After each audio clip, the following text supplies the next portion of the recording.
नन्हे राजकुमार की कहानी। आज हम आपको एक नन्हे बालक राजकुमार की कहानी बताएंगे जो बहुत ही ज़्यादा मासूम है तथा दूसरे की मदद करने में सबसे आगे। इस कहानी को पढ़कर आपको ज़रूर अच्छा लगेगा। बहुत समय की बात है, एक गांव में राजकुमार नामक एक बालक रहता था। उसके माँ बाप नहीं थे, इसलिए वह अपने बड़े भाई और भाभी के साथ रहता था। भाई और भाभी उसके साथ अच्छा व्यवहार नहीं करते थे। वे उसको किसी न किसी बहाने डांटते फटकारते रहते। प्रायः वह दुखी रहता था। एक दिन राजकुमार को उसकी भाभी ने खूब पीटा। वह घर से बाहर निकालकर एक पेड़ के पास बैठाकर रोने लगा और काफ़ी देर तक रोता रहा और माँ बाप को याद करता रहा। उससे वह बैठे बैठे नींद आ गई। कुछ समय बाद इधर शेर आया और राजकुमार को उठा जंगल की ओर ले गया। जंगल में काफ़ी दूर निकल जाने के बाद शेर ने सोचा कि अब बालक को खाया जाए। ऐसा सोचकर बोझ को उसने नीचे रखा।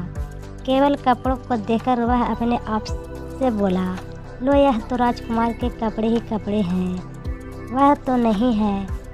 लगता है राजकुमार कहीं रास्ते में कपड़ों में से खिसक गया है। ऐसा सोचते हुए शेर उसकी तलाश में उल्टे पांव ही लौट गया। वास्तव में राजकुमार रास्ते में ही गिर गया था। जैसे शेर आगे बढ़ा वह उठा और पूर्व दिशा की ओर तेजी से कदम बढ़ाता हुआ बढ़ने लगा। कुछ दूर चलने पर उसकी नज़र गौशाल पर पड़ी। वहाँ कोई उस गौशाल की देखभाल नहीं था, केवल कुछ गाय थी और बच्चे। काफ़ी दूध, मक्खन और सूखा पनीर वहाँ रखा हुआ था। राजकुमार को बड़े जोर की भूख लगी थी। पहले तो उसने जी भर के पनीर और मक्खन खाया, दूध पिया, फिर गौशाला की सफाई की। सब काम कर गौशाला के बाहर एक ब्रिज पर चढ़कर बैठ गया।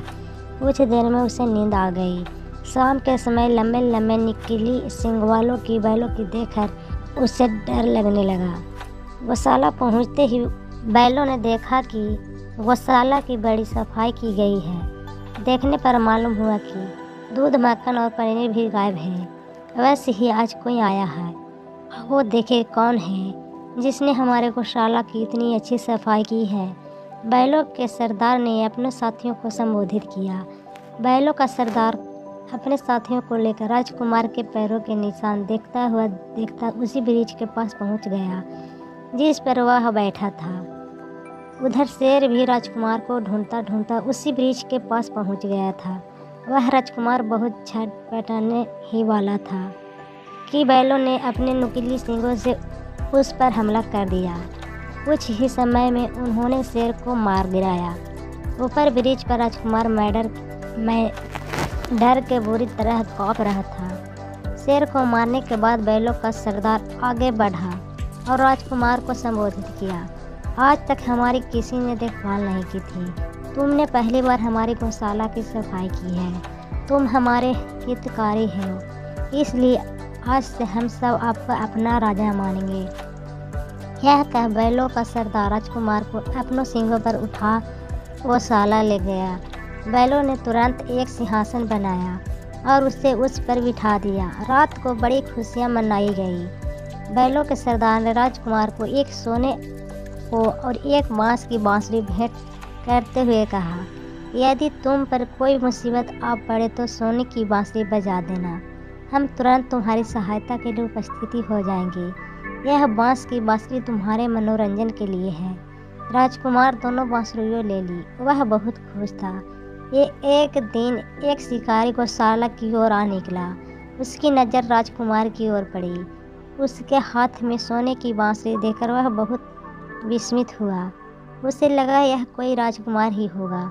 उसे ख्याल आया कि यह राजकुमार जैसा लगने वाला हमारे राज्य की राजकुमारी अच्छा बैर रहेगा।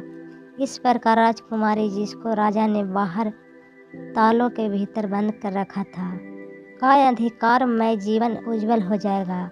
ऐसा सोचकर शिकारी ने राजकुमार से कहा, तू मेरे साथ हमारे राज्य चलो, वहाँ राजकुमारी से तुम्हारा विवाह कराया जाएगा।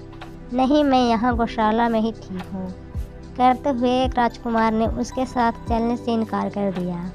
इस पर शिकारी ने उससे बलपूर्वक अपने राज्य ले जाने की धमकी दी। एकदम राजकुमार ने अपनी सोने वाली बांसुरी बजाई। देखते ही देखते 100 बैलों भागते हुए गौशाला पहुंच गए। बैलों को आता देख शिकारी वहां से खिसक गया। शिकारी सीधा अपने राजा के पास पहुंचा और सारा हाल कह सुनाया। उसने राजा से राजकुमार को राजकुमारी की विवाह के लिए अपने राज लाने का प्रबंध करने के लिए सलाह दी। बहुत सोच विचार के बाद यह तय किया कि ये महल की उपस्थिति जादूगरनी को इस काम के लिए जंगल में गौशाला भेजा जाए। जादूगरनी को भी इस काम के लिए भेजना आसान काम नहीं था। भारी इनाम का प्रलोभन देकर उसे इस काम के लिए तैयार किया गया। अगले दिन जादूगरनी कौवे का रूप धारण करके गौशाला पहुंची। राजकुमार अपने बांसुरी बजा रहा था। जादूगरनी ने वृक्ष पर बैठकर kaa kaa की रट लगाई। राजकुमार को क्रोध आ गया। उसने जल्दी लकड़ियाँ कौवे पर फेंकी। पत्थर फेंके, परंतु वह कौवा भी विचित्र था। एक वृक्ष से दूसरे वृक्ष पर इतनी फुर्ती से उड़कर जाता कि राजकुमार का कोई बार काम आया। अंत में राजकुमार ने आवेश में वह सोने की बांसुरी ही उस पर दे मारी। कौवे ने बांसुरी पकड़ी और महल की ओर उड़ गया। जादूगरनी ने बांसुरी राजा हुआ कहा, बांसुरी के बिना अब वह कुछ भी नहीं कर सकता। आप अपने आदमियों को भेजकर राजकुमार को पकड़वा कर यहाँ बुला सकते हैं। राजा ने ऐसा ही किया। राजकुमार को राज में लाया गया। राजा ने उसे भी 12 तालों भीतर उसी अंधेरे कमरे में डाल दिया जिसमें राजकुमारी बंद थी। राजकुमार बिना सोने की बांसुरी के असहाय था। एक दिन राजा राजकुमार से मिलने अंधेरे कमरे में गए और लौटते समय सोने की बांसुरी वही भूल आए। राजकुमार ने बांसुरी उठाई और बजाना शुरू कर दिया। देखते ही देखते बैलों ने महल को घेर लिया।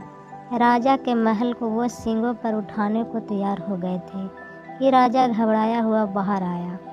हमारे राजा राजकुमार को हमें लौटा दो, नहीं तो हम अभी महल नष्ट कर देंगे। यही नहीं, साथ में राजकुमारी की शादी भी हमारे राजा के साथ करो।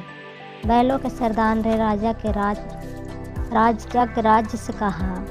राजा ने न केवल बैलों के सरदार की ये दोनों बातें मानी, बल्कि राजकुमार से राजकुमारी की विवाह के साथ साथ आधा राज नहीं दहेज में दे दिया।